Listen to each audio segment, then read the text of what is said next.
రెండేళ్లలో ఆంధ్ర రాష్ట్ర ప్రజలకి, రైతులకి ఇది చేశాం, మహిళలకి ఇది చేశాం, పిల్లల చదువులకి కాలేజీ ఫీజులు కట్టాం, 3 సెంట్లు స్థలం ఇస్తా అన్నాం పేదోళ్ళందరికీ. 3 సెంట్లు చొప్పున ఒక 50 లక్షల మందికి ఇచ్చాం. జగన్ 30 లక్షల మందికి ఇచ్చాడు, సెంటున్నర ఇచ్చాడు. మేము 50 లక్షల మందికి ఇచ్చాం. ఒక్కొక్క మండలానికి ఉద్యోగం బెంగళూరు అక్కడికి వెళ్లకుండా మామిడి తోటల్లో, సరుకు తోటల్లో, ద్రాక్ష తోటల్లో, జామ తోటల్లో మీకు మంచి ఆఫీసులు పెట్టాం. చల్లగా కూర్చుని ఇక్కడి నుంచే మీరు పని చేసుకోండి. ఇంతమందిని కూర్చోబెట్టాం జామ తోటలో, ఇంతమందిని మామిడి తోటలో కూర్చోబెట్టాం, ఇంతమందిని సరుకు తోటలో కూర్చోబెట్టాం. మీ ఇంటికాడి నుంచి సరుకు తోటకి సైకిల్ వేసుకెళ్ళి, ఎలక్ట్రిక్ మోటార్ స్కూటర్ వేసుకెళ్ళి అక్కడ కూర్చుని ఏసీలో కూర్చుని కంప్యూటర్లో ఇంతమందితో పని చేయించాం. సాయంత్రానికి మీ ఇంటికి వెళ్ళిపోయి మీ అమ్మ వండిన భోజనం, మీ భార్య వండిన భోజనం మీ ఊళ్ళో తినేశారు. ఇంతమంది అన్నిటికంటే గొప్పగా బాగా నికార్సైనటువంటి, బాగా ఫుల్ పొగరున్నటువంటి బ్యాండీని చీప్గా ఇచ్చాం.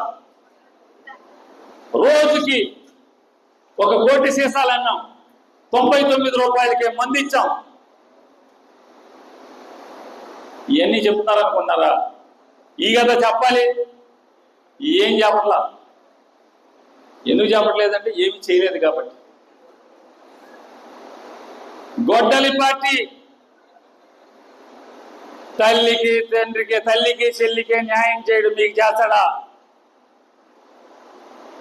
బాబాయిని చంపించాడు. గొడ్డలి పార్టీ విధ్వంసం. జగన్ ఏం విధ్వంసం చేశాడు? ఏం విధ్వంసం చేశాడు? గొడ్డలి పార్టీ ఎవరిని చంపాడు? గొడ్డలెట్టి ఆ హోమ్ మినిస్టర్ గారు లోకేష్ గారు ఎర్ర పుస్తకం నారా చంద్రబాబు నాయుడు గారు. జగన్మోహన్ రెడ్డి కనుక వాళ్ళ బాబాయిని గొడ్డలెట్టి చంపేస్తే 2 ఏళ్ళు అయింది. సిగ్గు శరం లేదా? నీతి జాతి లేదా? సరైన గవర్నమెంట్ మీడియాలో ఎమ్మెల్యేని ఎవడో తిట్టి ఆ పోస్ట్ షేర్ చేసిన అమ్మాయి యశ్వంత్ తెచ్చి జగన్ లోపల వేయాలి కదా. మర్డర్ చేస్తే జగన్ వాళ్ళ బాబాయిని గొడ్డలెట్టి మర్డర్ చేస్తే లోపల వేయకుండా ఏం సినిమా చూస్తున్నారు? సిగ్గు శరం లేదా? దేవుడు సిగ్గట్లేదా మీద నడుతున్నాను. ఇక గొడ్డల పార్టీ అని చెప్తారు. ఎవరిదా గొడ్డల పార్టీ? మీది తడిగొడ్డల పార్టీ. తడిగొడ్డతో గొంతులు వేసే పార్టీ. ఎన్నుకోటి కత్తి కావాలి, మెల్ల తుండు చాలు, నీళ్లు గొడ్డలో చెంబులో ముంచి వేసి లాగెత్తి చనిపోతాడు. మాంగారు నేసావు తడిగొడ్డతో, తోడళ్ళు నేసావు, బామ్మర్ది నేసావు తడిగొడ్డతో. తమ్ముడు తడిగుడ్డ కాదు, కచ్చి పెట్టి వేసేసాడు. వదిలి గారిని ఎంతమందిని వాళ్ళ ఒకళ్ళ ఇద్దరు ఎన్టీ రామారావుని మోసం చేసి, ద్రోహం చేసి, ఎమ్మెల్యేలందరూ కూడా చంద్రబాబు వైపు ఉన్నారని చెప్పని స్పీకర్ కుర్చీలో కూర్చుని పెద్ద పెద్ద మాటలు మాట్లాడి నందమూరి తారక రామారావుని ఎవరి చేత అయితే సీటు పొంది జీవితంలో మొదటిసారి ఎమ్మెల్యే మంత్రి అయ్యాడో ఆ యనమల రామకృష్ణుడు తడిగుడ్డేసి లాగావు కదా. మీ రామారావుని ఎన్ని పోయి పొడిచే కూడా తడిగుడ్డ ఏంది ఎవరికైనా అడుగుతున్నా? లోకేష్ నాయుడు గారు, మీ నాన్న తడిగుడ్డ ఏంది ఎవరికి? తడిగుడ్డతో గొంతు వేయకుండా ఎవడున్నాడు? ఆఖరికి ఎలక్షన్కి ఓటేసిన పెట్రోల్ని కూడా తడిగుడ్డతో గొంతుకు పోయటమే కదా. మీరు తడిగుడ్డతో ఏ చేయటమే కదా. తడిగుడ్డ పార్టీ మీదయి ఇన్ని మాట్లాడతారు. ఇవాళ ఏంటిది దాని పేరు? హైబ్రిడ్ మహానాడు అంట. హైబ్రిడ్ మహానాడు. హైబ్రిడ్ వంకాయ చూసాం, హైబ్రిడ్ బెండకాయ చూసాం, హైబ్రిడ్ టమాటా చూసాం. ఇది హైబ్రిడ్ మహానాడు, హైబ్రిడ్ టీడీపీ. ఇది చూసారా మీరు ఎక్కడ హైబ్రిడ్ పార్టీని? ఇప్పుడు హైబ్రిడ్ రాజకీయ పార్టీ ఇది.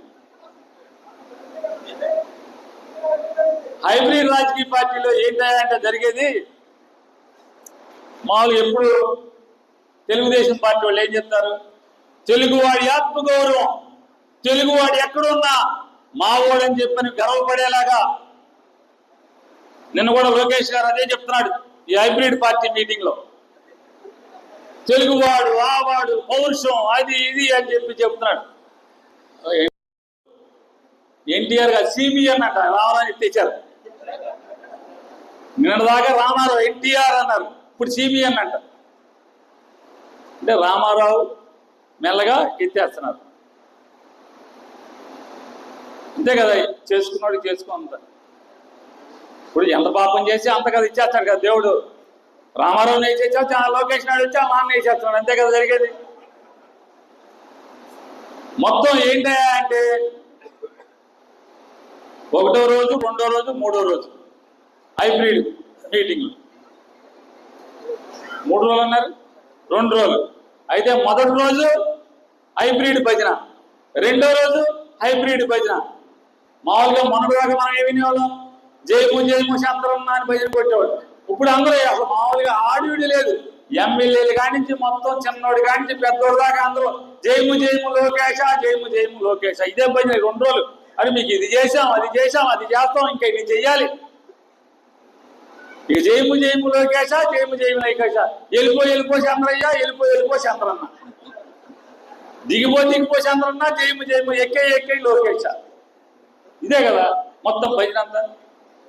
చంద్రబాబు నాయుడు పరిస్థితి ఏమైపోయిందంటే కూర్చుని అసలు అర్థం కావట్లా, నవ్వు లేదు. ఎన్టీ రామారావు సినిమా మీ ఊరు నీడిపల్లి దగ్గర తీసినట్టున్నారు. ఆ సినిమాలో పాట ఏదో ఉందన్నమాట, పుట్టింటోళ్ళు తరిమేశారు, కట్టుకున్నోడు వదిలేశాడు. ఇప్పుడు చంద్రబాబు నాయుడు గారి పరిస్థితి ఏంటంటే చంద్రగిరిలోళ్ళు వదిలేశారు, చంద్రగిరిలోళ్ళు తోలేశారు, కట్టుకున్నాడు అంటే టీడీపీ వదిలేశాడు. టీడీపీ కార్యకర్తలందరూ కూడా జై జై మహేష్, జై జై లోకేష్ అంటారు. చంద్రబాబుని వదిలేశారు. అసలు ఎంత గమ్మత్ ఏంటంటే చంద్రబాబుని వదిలేశారు, లోకేష్ దేవాంశ్ అంట. అరే ఏంట్రా బాబు ఈ అతి పోగలు, అసలు ఈ అతి ఆపండ్రా బాబు అని ఎవడో మాట్లాడతాడు. అసలు దేవాంశు కళ్ళతోటి తీస్తే ఎన్టీ రామారావు లాగా ఉన్నాడు. ఊరికి పోయే కాలం కళ్ళతోటి తీస్తే ఎన్టీ రామారావు లాగా ఉంటాడు. కళ్ళతోటి తీస్తే కస్తూరి నాయుడు లాగా ఉండాలి, లేకపోతే చంద్రబాబు నాయుడు లాగా ఉండాలి. ఎంత అతి భజన అనమాట. అసలు మామూలుగా భజన మామూలు భజన కాదు. ఒక్కడంటే ఒక్కటి ఊరికి పనికొచ్చే మాట, ఈ రాష్ట్రానికి పనికొచ్చే మాట ఒక్కడంటే ఒక్కడ మాట అని ఎదవలేడు. ఈ భజన భజన భజన భజన అసలు మామూలుగా. ఈ చంద్రబాబు నువ్వు దిగిపో ఎక్కిచే ఎక్కే లోకేష్ ఎక్కే. కాబట్టి పోయే కాలం దగ్గర వచ్చినప్పుడు, పిదప కాలం వచ్చినప్పుడు ఇటువంటి పరిస్థితులు వస్తాయి. Telugu Desam party hybrid party. Hybrid party అంటే ఏంటి? ఏమైపోతే ఇంతెంత వంకాయలు, ఇంతంత టమాటాలు, హైబ్రిడ్ చెట్లు, ఇంతంత చెట్లు అట్టాగి ఈ పార్టీ కూడా మెల్లమెల్లగా కుంచుకుపోదని వాళ్ళే చెప్పుకుంటున్నారు. అసలు ఎంత పారిసైతే మనకి కృష్ణానదికి పుష్కరాలు, రేపు గోదావరికి పుష్కరాలు వస్తున్నాయి. ఇప్పుడు ఎక్కడో జరుగుతున్నాయి. యమునా నదికి పుష్కరాలు జరుగుతున్నట్టున్నాయి వచ్చే నెలలోనే. ఎప్పుడు పుష్కరాలు ఎప్పుడు వస్తాయి? 12 ఏళ్ళ కోసం వస్తాయి. 12 ఏళ్ళు అయిపోయినా కూడా ఎన్టీ రామారావుకి మాత్రం భారతరత్న మాత్రం ఎవరు ఈ మాత్రం పెద్దవాళ్ళు ఎన్టీఆర్కి భారతరత్న ఇవ్వాలి మహానాడు తీర్మానం చేసింది. వారి తీర్మానాలు ఎన్ని కాగితాలు రావు, ఒకటికి ఎన్ని తీర్మానాలు. ఎన్టీ రామారావుకి భారతరత్న రాదు. వీళ్ళేమో ఢిల్లీలో చక్రాలు తిప్పుతారు, వాళ్ళు చెప్తారు, ఇది తిప్పుతారు.